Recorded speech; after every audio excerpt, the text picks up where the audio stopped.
Hello, everyone. Glad you are here and are clicking on this video to continue your journey with us through Dante's Inferno.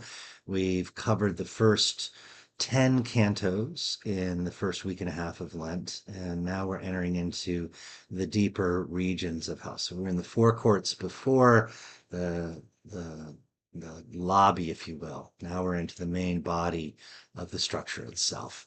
Descending through the circles of hell, Dante and Virgil are going to encounter people that are recognizable in history, in Dante's own personal story, and they will give their testimony even as Dante and Virgil offer to us interpretations of why these souls are there in perdition and what is going on with them and what is happening to the pilgrims as they make their way through.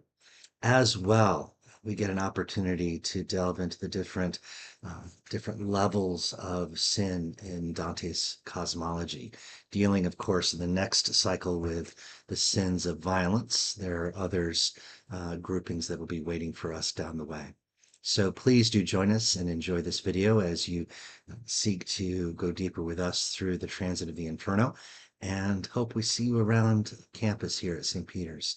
Like and subscribe, hit the bell for notifications, give us a thumbs up. You'll get notified of when we're posting content, and I'll pop in at the end of the video so you can just get a word of commendation as we move through the coming days. Thank you for being here. It's an honor to welcome you home. Welcome to the second week of our Lenten journey through Dante's Inferno. This Lent invites us to examine our hearts, and Dante now descends into the seventh circle of hell, where sins of violence are punished. In these cantos, violence is not only physical harm, but also violence against self, nature, and God. Along the way, Dante encounters figures from history, mythology, and his own past, whose choices in life display a preference for violence over healing, division over reconciliation. These are souls whose lives are marked by rage, despair, pride, and the misuse of God's gifts. Dante's journey asks us to reflect on how do our actions wound others, ourselves, and our relationship with God. Canto 11, Dante and Virgil pause at the edge of the seventh circle, overwhelmed by the stenches rising from below. They rest beside the tomb of Pope Anastasius, a soul condemned for heresy. Virgil explains the structures of lower hell, dividing sins into violence, fraud, and treachery. Violence itself is divided into three kinds: violence against others, violence against oneself, and against God, nature, and art. This canto is less about action and more about coming to a deeper understanding of divine justice. It also gives us a pause to hear how Dante's vision of the Inferno gives us a roadmap for understanding the way sin is ordered in his cosmology by magnitude and by depth. Lent, too, calls us to stop, reflect, and understand the roots of our own sin before moving forward in repentance.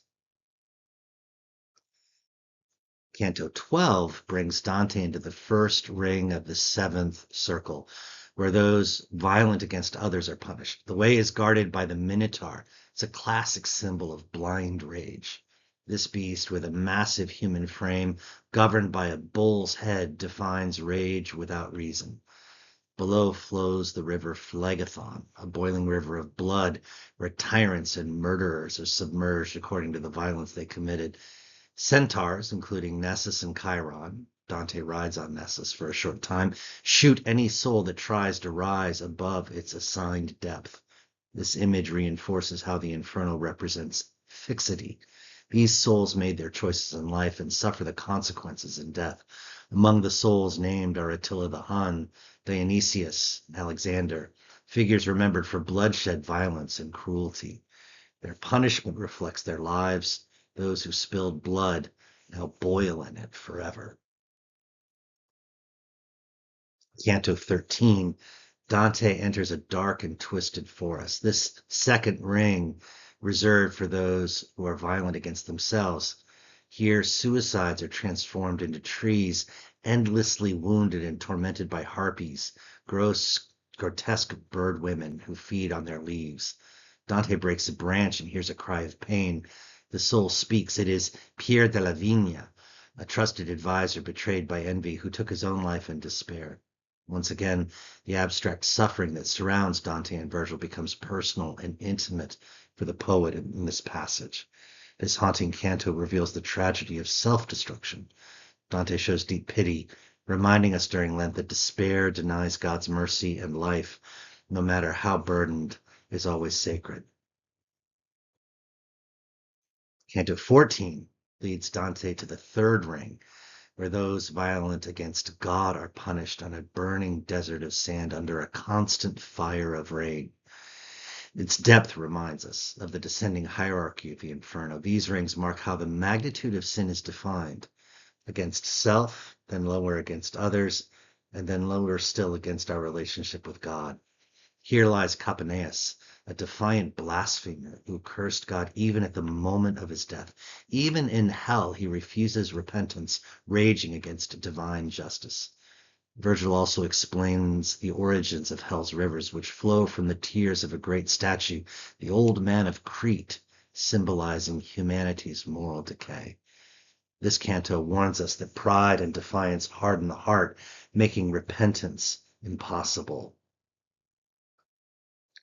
In Canto 15, Dante walks among those violent against nature, sodomites who must wander endlessly beneath falling fire. This ring portrays a troubling struggle in Dante's society.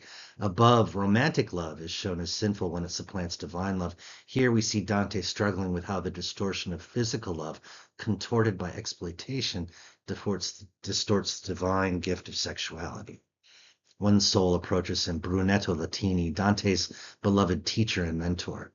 Their conversation is marked by respect, affection, and sorrow. Brunetto foretells Dante's future exile and urges him to follow his true calling. This meeting is deeply human. Dante shows us that admiration and affection do not erase sin. Lent reminds us that even our virtues cannot save us without repentance.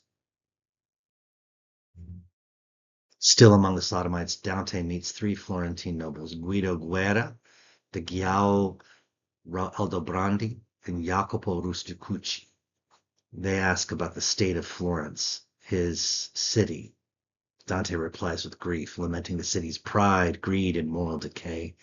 His sorrow reveals love for his homeland, even as he condemns its corruption.